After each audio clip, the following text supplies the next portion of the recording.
Assalomu alaykum, kanalimiz a'zolari. Tovuqlar uchun temir qafasimiz tayyor bo'lgan, obzorni ko'rsatib o'tamiz. 3 metrli tovuq qafasimiz, eniga 120, tuxumdoni hisobi bilan 40 sm o'sgan, 385 uzunligi, o'rtasidan bo'lingan mayda rossiyskiy qalin setkalarni tortganmiz. Oxirdan idishlarimiz splashli holatda, baquvvat holatda qafasimiz tayyor bo'ldi.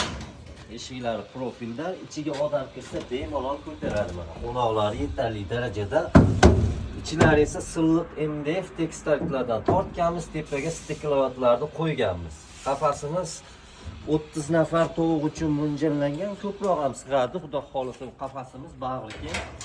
Yollariga mana tuxumdonlarni o'rnatganmiz. Tashqarida turib bemalol tuxumini olib foydalanish mumkin. O'rtasidan bo'lingan.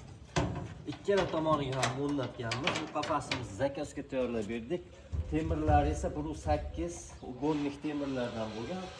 Shiperlari zangor, mana oldi sliplar tuglarini suv tushmasligi uchun, oxiriga tushmasligi uchun qo'yganmiz. Juda ham chiroyli holatda ko'zga tashlanib turibdi. Mana bu yerda nerjivenkalar yana ham odamni o'ziga jalb qiladi. Mana oyoqlari ham o'tda ham baquvvat bo'lgan qafasimiz.